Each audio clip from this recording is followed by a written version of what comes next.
Мына Али радиаллахуга тиешелүү бул дагы ушу окуя бар го. Ит качан, күчүк качан ит болот десе эмне деген? Туруп калат ошол жерден. Күчүк качан ит болот деген. Эми ит качан, күчүк качан бала ата жетет деп айтмак беле. Күчүк качан ит болот? Ит деген тукум улаганга жарап калды деген сөз да. Күчүк деген ал өзү менен өзү деген сөз. Кичинекей.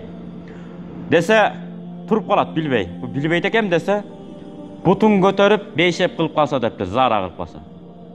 Көрүнгөн жерге дуал болобу, дөңгөлөк болобу, таш болобу, чуркап барат ойлоп бутун тияка секирип, бияка секирип зара кылып калат го. Ошондой деме, бул эрезеге жетиптир дейт экен да. Иттикке өтүптүр күчүктүктөн деп.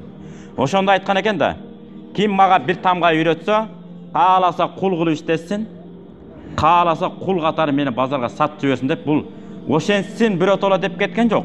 Ушунчалык сый урмат көрсөтөм деген мааниде айткан. Мисалы, ток боюнча мага бирөө үйрөтсө, мен ошону устат катары, агайым катары эмне кылышым керек? Сыйлашым керек да. Курулуш боюнча үйрөтсө бирөө келип алып, мындай курат, муну мындай кылат, кубаттуулугу момундай болот, мындай болот дегенде үйрөтсө, жыгач усталыкты.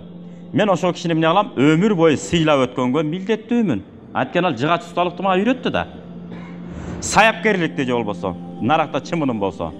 Саяпка ат мындай болот, соорусу мындай болот, маңдайы мындай болот. Ат эки нерсе менен бааланат деп. Маңдай жагы менен, анан соорусу менен. Анан туяктары андан кийин бааланат. Эң негизги ат соорусу менен, анан маңдайы менен деп. Адамды негизи жүзүнө карап гана баа берилет. Кандай адам экен? Алып келчи, мен бир көрөйүн да, анан кебетесине карап айтам деп коет го. Ошо көп сүйлөшкөндөр ошондой болуп калат. Билип калат чындап эле. Анан эч ким менен аралашпасак, билбей, өзүбүздү тааныбай жүрүшүбүз мүмкүн. Ким экенин өзү билбей.